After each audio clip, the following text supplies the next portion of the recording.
Hi everyone. So ఈరోజు మనం check request ఎలా చేయాలి, అదేవిధంగా పోస్ట్ ఆఫీస్ సంబంధించిన పిఓఎస్బి చెక్ రిక్వెస్ట్ మనం హెడ్ ఆఫీస్కి ఎలా రిక్వెస్ట్ చేయాలి. ఒకటి నార్మల్ చెక్స్ పేమెంట్స్ సంబంధించింది, ఏదైనా డెత్ క్లెయిమ్స్ కావచ్చు, ఆర్డీ క్లోజర్ కావచ్చు, ఎన్ఎస్సి క్లోజర్ కావచ్చు, ఏదైనా సరే మనం చెక్ రిక్వెస్ట్ ఇంతకుముందు మనం ఎలా అయితే ఎస్ఐపిలో పెడుతున్నామో అదేవిధంగా ఈ ఐటీ 2.0 రోల్అవుట్ అయిన తర్వాత మనం చెక్ రిక్వెస్ట్ ఎలా పెట్టాలి, అదేవిధంగా పిఓఎస్బి చెక్స్. సో మనం ఎస్బి పాస్బుక్కి పిఓఎస్బి చెక్స్ ఇస్తాం కదా, ఆ యొక్క ఇండెంట్ అనేది ఎలా పెట్టాలనేది, మన హెడ్ ఆఫీస్కి ఎలా రిక్వెస్ట్ రైజ్ చేయాలనేది ఇప్పుడు మనం క్లియర్గా తెలుసుకుందాము. సో మొదటిసారి మన ఛానల్ చూస్తున్నట్లయితే లైక్ చేయండి, ఇలాంటి మరిన్ని వీడియోల కోసం మన ఛానల్ అయితే సబ్స్క్రైబ్ చేసుకోండి. ఓకే ఫ్రెండ్స్, ఆలస్యం చేయకుండా మన వీడియో వీడియోకి వెళ్ళిపోదాము. సో మనం చెక్ రిక్వెస్ట్ అంటే ఫస్ట్ అదర్స్లో ట్రెజరీకి వెళ్ళిపోవాలి. ట్రెజరీ, ఇక్కడ క్యాష్ అండ్ చెక్స్, ఇక్కడ చెక్ కాబట్టి మిస్క్ ట్రాన్సాక్షన్ టైప్ ఏంది, పేమెంట్. సో మనకు చెక్ పేమెంట్ కావాలి కాబట్టి పేమెంట్ సెలెక్ట్ చేసుకుంటాం. ట్రాన్సాక్షన్ 3 చెక్కు. పే నేమ్ అంటే మనము చెక్కు ఎవరి పేరు మీద ఇష్యూ చేయాలనేది వాళ్ళ యొక్క నేమ్ అయితే ఎంటర్ చేస్తాం.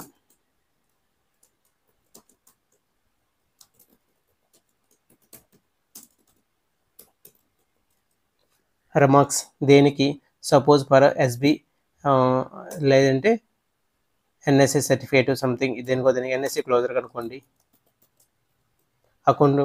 ఇక్కడ మనం ఫుల్గా టైప్ చేయాలి, నేషనల్ సేవింగ్.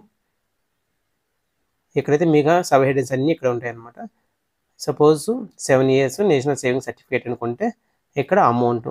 సో మనం ఆ యొక్క అమౌంట్ మనం క్లోజర్ చేసిన తర్వాత ఎంత అమౌంట్ చెక్, సపోజ్ 1000 రూపీస్ వరకు ఫర్ ఎగ్జాంపుల్గా చూపిస్తున్నాను. అమౌంట్ ఎంటర్ చేసిన తర్వాత నెక్స్ట్ ఇక్కడ ఇన్సర్ట్. సో ఇన్సర్ట్ క్లిక్ చేసిన వెంటనే మీకు కొంచెం కిందకి స్క్రోల్ చేస్తే ఆ యొక్క name, account ID, details, amount 1000 rupees. Next ఇక్కడ సబ్మిట్. మీరు ఇక్కడ ఒకవేళ సపోజ్ టిక్ మార్క్ ఇచ్చి అది మీరు రాంగ్గా ఎంటర్ చేశారంటే టిక్ మార్క్ ఇచ్చి డిలీట్ చేసుకోవచ్చు. ఇక్కడ అన్టిక్ చేస్తే మీరు సబ్మిట్ ఉంది. సో అన్ని డీటెయిల్స్ కరెక్ట్ ఉన్నాయంటే సబ్మిట్ చేయగానే మనం అయితే చెక్ రిక్వెస్ట్ అనేది హెడ్ ఆఫీస్కి రిక్వెస్ట్ అయితే పెట్టడం జరిగింది. సో ఈ విధంగా మనం చెక్ రిక్వెస్ట్ అయితే పెట్టాం. నెక్స్ట్ డే మనకేంది, హెడ్ ఆఫీస్ నుంచి వాళ్ళు చెక్ అప్రూవ్ చేసిన తర్వాత మనం ఎలా చూసుకోవాలి. నెక్స్ట్ హోమ్,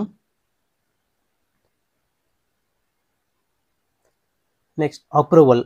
ఇక్కడ మనం అప్రూవ్ చేయాలి కాబట్టి అప్రూవల్, మిస్ ట్రాన్సాక్షన్ అప్రూవల్. ఇది మనకి హెడ్ ఆఫీస్ నుంచి చెక్ వచ్చినప్పుడు. సో రిమార్క్స్ వచ్చి ఫర్ మన ఎన్ఎస్సి కదా, ఇక్కడ వ్యూ ఇన్ఫర్మేషన్. మనకి ఇక్కడ అప్రూవల్ అనేది హైలైట్ అవుతుంది.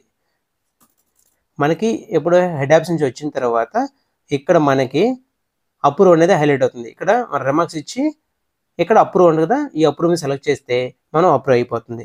నెక్స్ట్ చెక్ అప్రూవ్ అయిన తర్వాత చెక్ డిస్పోజల్ చేయాలి. నెక్స్ట్ మళ్ళీ home, cash and cheques.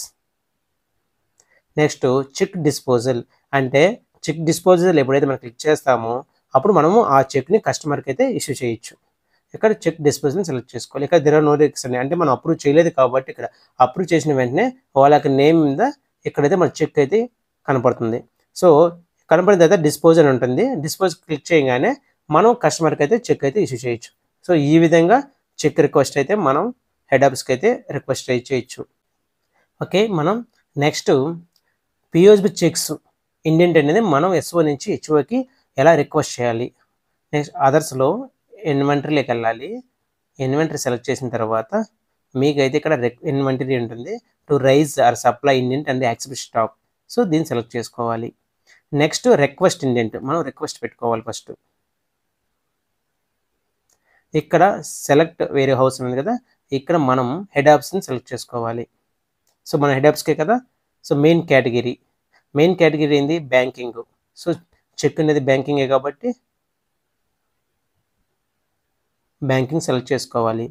Next ఇక్కడ add stock category, POSB cheques మనం పెట్టేది. So POSB cheques. Sub category POSB checks.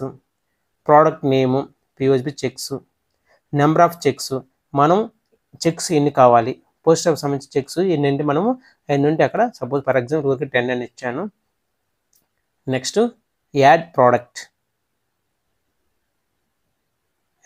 Click చేయగానే మీకైతే కింద డౌన్ ఇలా వస్తుంది. మన స్టాక్ పిఓఎస్బి చెక్స్ క్వాంటిటీ 10 ఇక్కడ లేదు, మనం ఎక్కువ పెట్టుకోవాలంటే మీరు రిమూవ్ చేసి మళ్ళీ యాడ్ చేసుకోవచ్చు.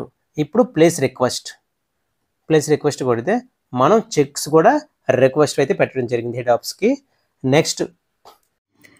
నెక్స్ట్ మనకి హెడ్ ఆఫీస్ నుంచి చెక్ అప్రూవ్ అయిన తర్వాత మనము ఆథరైజేషన్లో అప్రూవ్ అయితే చేయాలి. అప్రూవ్ అయిన తర్వాత మనమైతే ఈ యొక్క పిఎఫ్ చెక్స్ ఇంటింటి తీసుకోవచ్చు. సో ఈ వీడియో మీకు నచ్చినట్లయితే లైక్ చేయండి. ఇలాంటి మరిన్ని వీడియోల కోసం మన ఛానల్ అయితే సబ్స్క్రైబ్ చేసుకోండి. Thank you friends, thank you for watching this video.